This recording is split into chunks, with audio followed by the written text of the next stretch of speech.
नमस्कार, मी भीमराव कडाळे पाटील, BKP मराठीमध्ये आपलं सर्वांचं स्वागत. आज नवीन दिवस, नवीन विषय, नवीन दिवसाची नवीन अशी चर्चा. आज चर्चा घेऊन आलोय म्हणजे बघा, नरेंद्र मोदी सरकारच्या विरोधात पुन्हा आता आंदोलन जोर धरायला लागलेली आहेत आणि तीव्र आंदोलन सुरू झालेले आहेत. आता या आंदोलनाचं कव्हरेज विदेशी मीडिया म्हणजे इतर देशातल्या मीडिया येऊन इथं कव्हरेज करायला लागल्यात. मात्र भारतातल्या ज्या गोदी मीडिया आहेत त्या मात्र आंदोलन करत नाहीत. गोदी मीडिया ह्या निवळ नरेंद्र मोदींच्या फक्त बातम्या करते, ते भाजपच्या इतर कोणाच्या बातम्या करत नाहीत. देशामध्ये नरेंद्र मोदींच्या विरोधात भयंकर अशी लाट निर्माण झालेली आहे. ती हिंदूंमध्ये सुद्धा, ज्या हिंदूंच्या अस्मितेवरती हे सरकार निवडून आलं होतं तेच हिंदू आज नरेंद्र मोदी सरकारच्या विरोधामध्ये उभे राहिलेले आहेत. त्याची कारण सुद्धा तशीच आहेत. राम मंदिरातल्या चोऱ्या असतील किंवा वाढत्या ज्या समस्या, वाढती गुन्हेगारी, वाढता भ्रष्टाचार, विविध अशा बऱ्याचशा समस्या आहेत. तर नेमक्या समस्या कोणत्या कोणत्या आहेत? तर साधू महंत जे हे देशातले आहेत, जे आपण शंकर पीठ जे म्हणतो आपल्या देशातली, ते पीठाचे किती महंत मोदी सरकारच्या विरोधात गेलेले आहेत? तर नेमकं काय धर्मेंद्र प्रसाद एकटाच राजीनामा देणार आहे का अख्खं मोदी सरकार? आता मोदी सरकारलाच राजीनामा द्यावा लागणार आहे अशी परिस्थिती सध्या निर्माण झालेली आहे देशभर. आपण जिकडं तिकडं बघू तिकडं आपल्याला आंदोलनाशिवाय दुसरं काहीही दिसत नाही. सगळीकडे आंदोलनाचा धबका जोरदार सुरू आहे. कुठं आपण बघा तिथं मोदी सरकारच्या विरोधात आंदोलन आणि सर्वसामान्यांमध्ये मोदींबद्दल तीव्र प्रचंड राग निर्माण झालाय. तर हे सगळं का झालं, कशा झालं? एक्झॅक्टली आंदोलन कुठं कुठं सुरू आहेत सध्या, कोणत्या कोणत्या राज्यामध्ये, कोणत्या कोणत्या जिल्ह्यामध्ये, गावामध्ये आंदोलन सुरू आहेत? तसंच मोदी सरकारचा किती लोकांचा राजीनामा जाईल, नरेंद्र मोदींचा जाईल, मग मोदी नंतर पर्याय कोण? या सगळ्या गोष्टींची आज आपण सविस्तर अशी चर्चा करणार आहोत. आपण जर हा संपूर्ण व्हिडिओ जर पाहिला तर आपल्या लक्षामध्ये येईल की बाबा नेमकं देशामध्ये कुठं कुठं काय काय घडतंय. तर हा संपूर्ण व्हिडिओ आपण बघावा. तसंच आपण जर चॅनलवरती नवीन असाल तर चॅनल सुद्धा आपण पटकन सबस्क्राईब करावा ही सर्वांना विनंती. आणि चला चर्चेला सुरुवात करूया. 2014 साली नरेंद्र मोदी आणि भारतीय जनता पक्षाचं सरकार केवळ हिंदूंच्या विकासासाठी, हिंदूंच्या रक्षणासाठी सत्तेमध्ये आलं. त्यामध्ये राम मंदिर बांधणं असेल, गो हत्याबंदी कायदा असेल, हिंदूंचं संरक्षण करणं असेल, हिंदूंच्या मुलामुलींना नोकऱ्या देणं असेल, देशामध्ये विकास करणं असेल, 100 स्मार्ट सिट्या बनवणं असेल, स्किल डेव्हलपमेंट असेल, असे विविध मुद्दे घेऊन नरेंद्र मोदी हे देशाचे पंतप्रधान झाले. ते सलग 12 वर्ष झाले, 12.5 वर्ष झाले. आता नरेंद्र मोदींनी सुरुवातीला काय केलं की पंतप्रधान पदाच्या रेसमध्ये जे लोक आहेत त्या सगळ्यांचा काटा काढला. म्हणजे जसं सुषमा स्वराज, अरुण जेटली, ही जी ज्येष्ठ मंडळी होती सगळी, हे सगळेच्या सगळे काय ना काय त्या कारणानं मृत्युमुखी पडले. म्हणजे प्रत्येकाचा काटा, म्हणजे रस्त्यामधला प्रधानमंत्री पदाच्या शर्यतीतली जेवढी लोक होती अख्खीच्या अख्खी सगळी संपवून टाकली नरेंद्र मोदींनी. आणि सलग 12 वर्ष नरेंद्र मोदींना कोणी चॅलेंजच नाही आता प्रधानमंत्री पदासाठी. एकमेव चेहरा उरला सुरलाय तो योगी आदित्यनाथ. आणि ते योगी आदित्यनाथ यांना सुद्धा बदनाम केलं गेलं आणि ते मोठ्या प्रमाणामध्ये बदनाम केलं. ते त्यांना बदनाम कशामध्ये केलं की राम मंदिर हे अयोध्येमध्ये बांधलं गेलेलं आहे आणि त्या राम मंदिरामध्ये 5,000 कोटींची चोरी झाली. रामाच्या पादुका चोरीला गेल्या. तिथं चांदीचे सगळं जे काही लोकांनी दान केलं होतं ते सगळं चोरीला गेलं, पैसे चोरीला गेले. जवळपास 5,000 कोटीचा घोटाळा राम मंदिराच्या देणग्यांमध्ये झाला. आणि तिथं जरी ट्रस्ट केंद्र सरकारचं असलं तरी राज्य हे भारतीय जनता पक्षाचं आहे आणि योगी आदित्यनाथ हे त्या राज्याचे मुख्यमंत्री आहेत उत्तर प्रदेशचे. आणि त्यामुळं पोलीस प्रशासन राखण्याची जबाबदारी ही त्यांची असते. कायदा सुव्यवस्था तिथं ठेवणं हे राज्य सरकारची जबाबदारी असते आणि त्या राज्य सरकारवरती सुद्धा ही सगळी जबाबदारी जाते. त्या ट्रस्टचे जे सचिव आहेत चंपक आणि अध्यक्ष जे आहेत हे केंद्र सरकारने जरी निवडलेले असले तरी सुद्धा त्याच्यावरती राज्य सरकारचा सुद्धा वचक असतो. आणि या अशा काही कारणामुळं योगीला बदनाम केलं गेलं. तसंच जे गोहत्या बंदी कायदा आहे, हा गोहत्या बंदी कायदा आणला, मात्र देशामध्ये गोबंदी केली गेलेली नाही आणि देशात सर्वाधिक बीफ एक्सपोर्ट करणारं राज्य ते उत्तर प्रदेश ठरलं. म्हणजे जे हिंदुत्ववादी संघटना ज्या आंदोलन करत होत्या, गायीला राष्ट्रीय पशु घोषित करा असं ज्या सांगत होत्या, ते सपशेल फेल ठरलेलं आहे. म्हणजे सगळी जबाबदारी राज्य सरकारवरती ढकलून रिकामं झालेले नरेंद्र मोदी. म्हणजे असं नरेंद्र मोदींनी जे पंतप्रधान पदाच्या रेसमध्ये जी माणसं होती त्या सगळ्यांचा काटा काढून टाकला आणि आता एकमेव मोदी पंतप्रधान म्हणून राहिले. मात्र 12 वर्षामध्ये जी देशाची परिस्थिती जी बनली ही अतिशय चिंताजनक आणि भयावह अशी बनली. 12 वर्षामध्ये नरेंद्र मोदींच्या कार्यकाळामध्ये एनडीए सरकार अस्तित्वात आलं. सुरुवातीच्या 5 वर्षामध्ये 2014ला चांगलं लोकांनी बहुमत दिलं, निवडून दिलं. त्यानंतर लोकांनी असा विचार केला की 5 वर्षामध्ये काय होत नाही, म्हणून पुढची 5 वर्ष सुद्धा नरेंद्र मोदींना निवडून दिली आणि त्यामध्ये जवळपास 300च्या वरती जागा ह्या भारतीय जनता पक्षाला निवडून दिल्या. मात्र 2024च्या निवडणुकीमध्ये नरेंद्र मोदींचा सुद्धा निसटता पराभव झाला, निसटता विजय झाला. म्हणजे पराभव होता होता होता नरेंद्र मोदी वाचले आणि तेव्हापासून नरेंद्र मोदींच्या आयुष्याला घरघर लागली. नरेंद्र मोदींना घरघर लागलेली आहे. नरेंद्र मोदींना राजीनामा द्यावा लागेल अशी परिस्थिती आता राज्यामध्ये, देशामध्ये निर्माण झालेली आहे.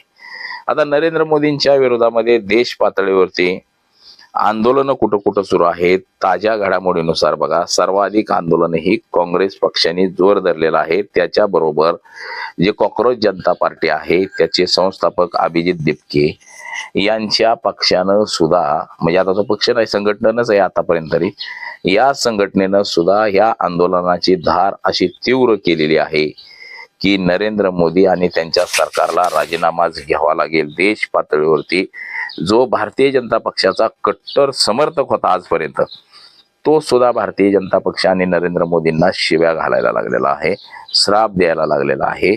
आणि तो केवळ सगळी जी भ्रष्टाचारी मंडळी जी भारतीय जनता पक्षामध्ये घेतलेली आहेत, भ्रष्ट म्हणजे आसामचा मुख्यमंत्री हेमंता बिस्वा शर्मा हा काँग्रेसमध्ये होता आणि काँग्रेसमध्ये असताना त्याच्यावरती 10,000 कोटीच्या चितपट घोटाळ्याचे आरोप करण्यात आले होते. त्यानंतर मात्र आश्चर्यजनक परिस्थितीमध्ये त्यांना भारतीय जनता पक्षामध्ये घेतलं आणि आसामचं मुख्यमंत्री केलं. असंच शिवेंदू अधिकारी यांच्या बाबतीत सुद्धा आहे की पश्चिम बंगालमध्ये कधी काळी ममता बॅनर्जीच्या सरकारमध्ये राज्यमंत्री असणारे आणि पैसे घेताना सापडलेले, त्याच्यावरती सुद्धा नरेंद्र मोदी सरकारनं प्रहार केला, प्रचंड टीका टिप्पणी केली आणि त्यांनाच पुन्हा भारतीय जनता पक्षामध्ये घेऊन पश्चिम बंगालचं मुख्यमंत्री केलं. अशा बऱ्याचशा घटना आहेत जे भ्रष्टाचाराचे आरोप केले आणि त्या लोकांनाच पक्षामध्ये घेतलं आणि त्यांनाच मोठमोठी पदं दिली. यामुळं जनतेचा राग प्रचंड अनावर झाला. तसंच आता देशामध्ये जो नीट पेपर आहे, हा नीट पेपर फुटीच्या प्रकरणामध्ये सुद्धा जोरात आंदोलन, म्हणजे एकंदरीत 70 वेळा हा पेपर फुटला, 89 वेळा पेपर फुटलेला आहे.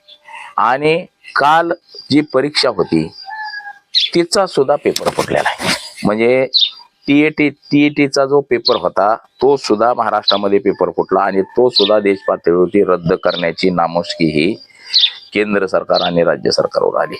आता यामुळं काँग्रेसनं आंदोलनाची धार अधिक तीव्र केलेली आहे. तसंच विविध संघटना, सामाजिक संघटना, कॉक्रोच जनता पार्टी यांनी सुद्धा देशभर आंदोलनाची धार अधिक तीव्र केलेली आपल्याला दिसते. काँग्रेस पक्षाचं आंदोलन 3 महिन्यापासून सुरू आहे आणि ते कुठं कुठं आंदोलन सुरू आहे. सडक से संसद तक, म्हणजे बघा मुद्दे काय आहेत: महागाई, बेरोजगारी, शेतकऱ्यांच्या समस्या, CBSE, नीट पेपर लीक, आता टीएटीचा त्याच्यामध्ये टीएटी पेपरचा भरणा झालेला आहे काल फुटलेल्या पेपरचा, आणि लोकशाही संस्थेवरती होणारा हल्ला. हे आंदोलन राहुल गांधी आणि मल्लिकार्जुन खरगे यांच्या नेतृत्वामध्ये सुरू आहेत.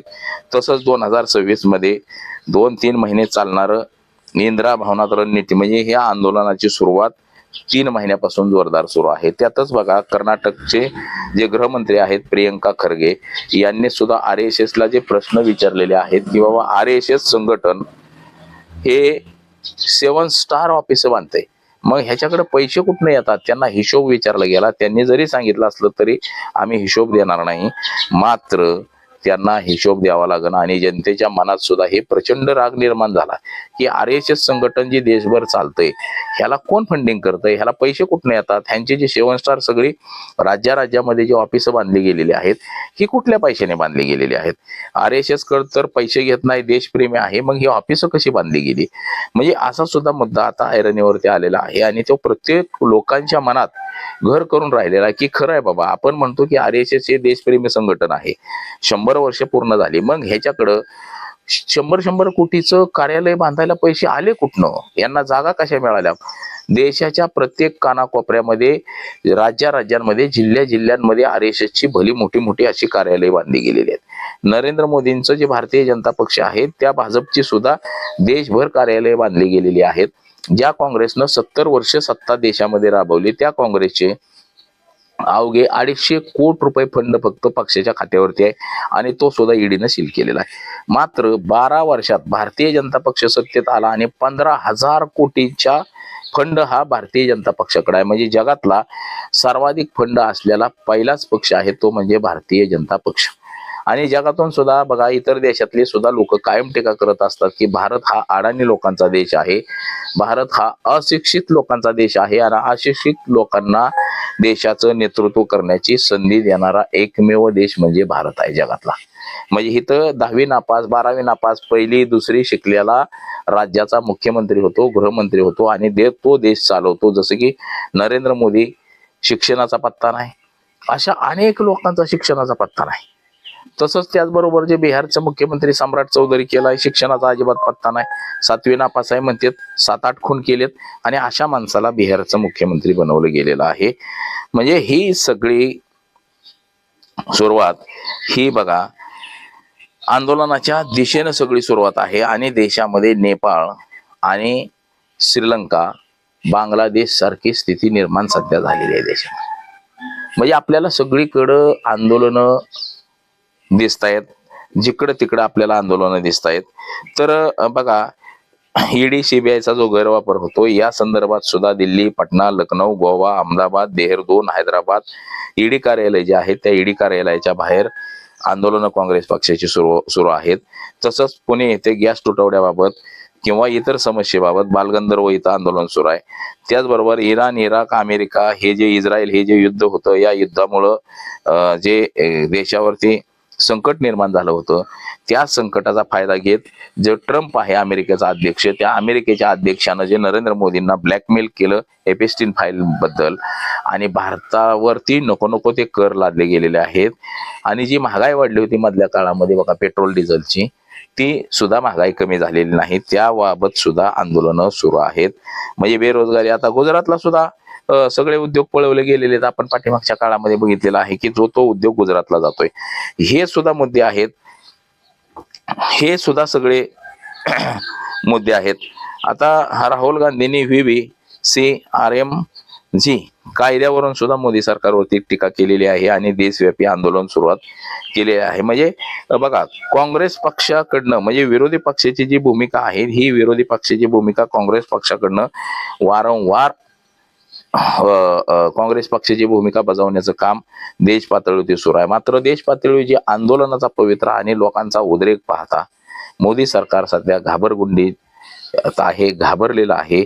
जसं बांगलादेशमध्ये झालं, नेपाळमध्ये झालं, श्रीलंकेमध्ये झालं, असाच उद्रेक देशामध्ये होण्याच्या सध्या तयारीमध्ये आहे.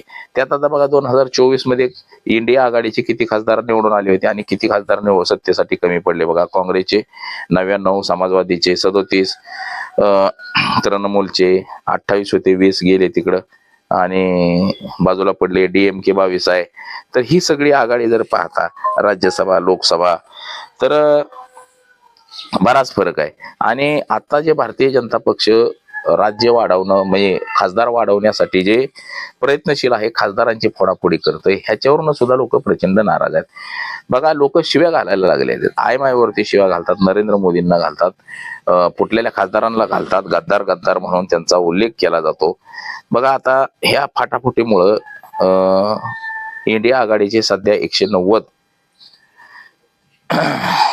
पर्यंत खासदार राहिलेले आहेत. म्हणजे त्याच्यामध्ये उद्धव ठाकरेचे 6 फुटले, तृणमूल काँग्रेसचे 22 खासदार फुटले, 20 खासदार फुटले गेले. आणि ह्या फाटाफुटीमुळं इंडिया आघाडीचं जे प्रबळ होतं ते आता कुठंतरी कमी होते. आणि इंडिया आघाडी जी आहे, भाजप सत्तेत जे आहे, तर त्यांचं संख्याबळ थोडं थोडं वाढत चाललेलं आहे. मात्र हे जरी संख्याबळ वाढत चाललेलं असलं तरी लोकांचा मात्र उद्रेक जर झाला तर ह्यांना पळताबोई थोडी होईल, ह्यांना सगळं सोडून जावं लागेल. अशीच सध्याची परिस्थिती आहे. देश सोडून जावं लागेल अशी सध्याची परिस्थिती निर्माण झालेली आहे.